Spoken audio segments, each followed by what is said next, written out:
Pour vous raconter la naissance de ce livre, il faut que je vous parle d'une affaire familiale. Il se trouve, j'ai eu la chance de connaître le grand-père maternel de mon épouse, qui fut le dernier sabotier du pays des Monédières en Corrèze. Or, lorsque ce sabotier disparut, sa collection, son échoppe entièrement, fut reconstituée dans le garage des parents de mon épouse à Corrèze. Malheureusement, un jour, la maison fut mise en vente.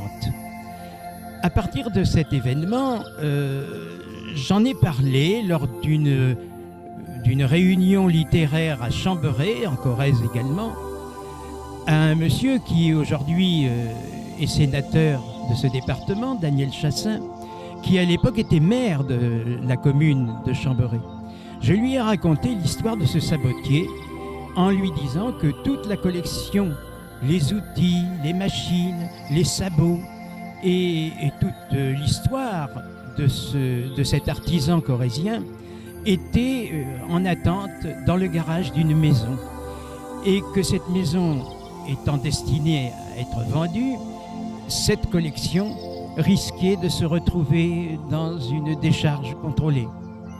Alors, Daniel Chassin, le sénateur de la Corrèze d'aujourd'hui, me regarde fixement et me dit « Mais à Chamberet, nous avons un musée du bois et de la nature, la maison de l'arbre. Or, le sabot, c'est le bois. Si la propriétaire, n'est-ce pas, à l'époque, donc ma belle-mère, consentait à céder cette collection au musée de l'arbre et de la nature de Chamberet, nous l'accueillerions avec plaisir, me dit le sénateur. Alors, de retour à la maison, j'en ai fait part à mon épouse, qui elle-même en a parlé à sa mère, qui était enchantée. Ce qui fait que la collection du dernier sabotier des Monédières, est aujourd'hui en exposition permanente au musée de l'arbre et de la nature de Chamberet. Et c'est la naissance de mon livre, parce qu'à partir de cette histoire très personnelle, très familiale, j'ai eu envie de partir en voyage en sabots. Alors j'ai chaussé les derniers sabots que le grand-père de mon épouse m'avait façonnés sur mesure, et j'ai écrit le livre qui est devant vous, Quand la France marchait en sabots.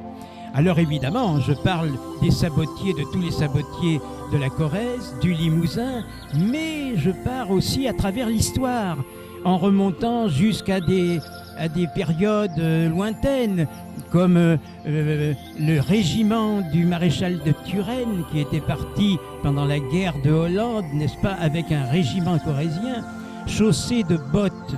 Mais vous savez, les bottes, comme dans les films de KPDP, on voit les mousquetaires chaussés de bottes de genre cuissardes, mais c'était des bottes en peau. Ce qui fait que lorsque les soldats du maréchal de Turenne sont arrivés dans les régions marécageuses, humides des Flandres et de la Hollande, ils ont eu de l'eau jusqu'aux cuisses parce que leurs bottes étaient poreuses. Alors, le maréchal de Turenne a eu une idée de génie.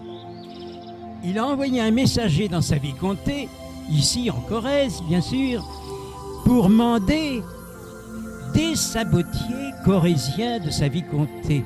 Et les sabotiers corréziens sont montés en Hollande, ont façonné des sabots, et le régiment de Turenne a terminé la guerre de Hollande et des Flandres contre les Espagnols, chaussés de sabots corréziens. C'est une belle histoire.